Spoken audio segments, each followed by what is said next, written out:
بسم الله الرحمن الرحیم. ډاکټر مجاهد خان، چیرمن ینګ ډاکټر اسوسییشن خیبر پښتونخوا. نن چې زه تاسو ته د په باره کې مخاطب یم، اس جی ټي ایچ سوات کې کوم واقعه راغلی ده چې زموږ په یو ډاکټر ګزارونه شوي دي، د ډسریسپیکټ شوی دی او د هغې نه بعد اس ایچ او راغلی دی او هتکړۍ ورچولې دي او یو کیس ابډکشن شوی دی، هغې اغوا کړی دی.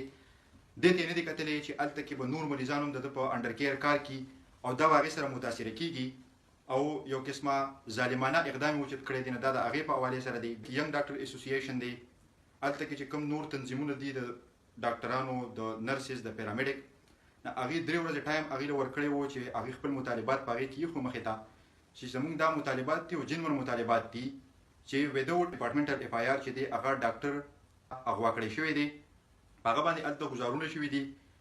نور چې کوم مریضان هلته کې وو د هغې کیر متاثره شوي دي د دغې اس ایچ او په وجه باندې. نو هغې دا د ډي پي او سوات طالبه کړې وه چې اس ایچ او دا دی سسپینډ کړی شي.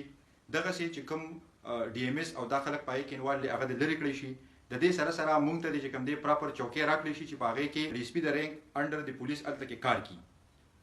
په هغې کې چونکې هغه مطالبات په 2 ورځو کې ونه منلی شو، بیا ټولو تنظیمونو ینګ ډاکټر اسوسییشن او نورو ټولو تنظیمونو نن ورځ نه الکټیو سرویسز بایکاټ کړی و. نن الکټیو سرویسز بایکاټ و، تر نامعلوم مدته پورې هغوی دا اعلان کړی و.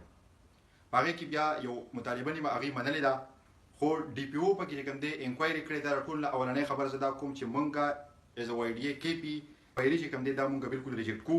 مونږ مطالبه د ډي پي او سوات نه او د آی جي خیبر پښتونخوا هیلث منسټر صاحب نه چې په فوري توګه باندې دغه اس ایچ او چې دی دا دی سسپینډ کړی شي او دا دی چې دی ضلع بدل کړی شي چې سبا دپاره چې کوم دی څوک په ډاکټر باندې چې ګزارونه او داسې قسمه چې کوم دی د هغه اغوا نه کړي. د هغې سره سره په فرض که زموږ دا مطالبات ونه منلي شو نو موږ به د خپل د احتجاج د دایره کار چې دا به موږ په پوره صوبه کې خورو او د دې ریسپانسیبل به چې کوم دی هغه به ډي پي او سوات وي او آی جي خیبر پښتونخوا وي.